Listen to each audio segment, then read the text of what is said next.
আগে চেক করো, তারপরে বিশ্বাস করবা, ঠিক কিনা? তাহলে এখন থেকে একটা কিছু শুনলে বিশ্বাস করবেন? একজন এসে বলল, ভাইজান আপনার মেয়েরে দেখলাম আরেক ছেলের সাথে বাজারে ঘোরাফেরা করে, ওই রমনার বটমূলে দেখলাম আপনার মেয়ে আরেক ছেলেরে নিয়ে ফষ্টি নষ্টি করে, লোকের কথা বিশ্বাস করে বাসায় যে মেয়ের চুলের মধ্যে ধরে মাইর, আইজো মায়ের কাইলো মাইর। এরকম হইতে পারে না? হয়তো ওই লোক আপনার মেয়ের মতো দেখতে আরেক মেয়েকে দেখছিল। এরকম হয় কিনা সমাজে? একজন এসে বললো, ভাই আপনি এখানে ভাবিরে তো দেখলাম ওই জায়গায় আরেক লোকের সাথে ঘোরাফেরা করতেছে, খবর রাখেন না বাসা? আপনি রেগে মেগে, ঘটনা কি?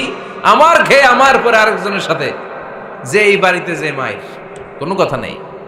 দেখবেন যে ছোট্ট মারামারি থেকে এই ঘটনা অনেক সময় বিচ্ছেদ বা ডিভোর্স পর্যন্ত গড়ায়, ঠিক কিনা?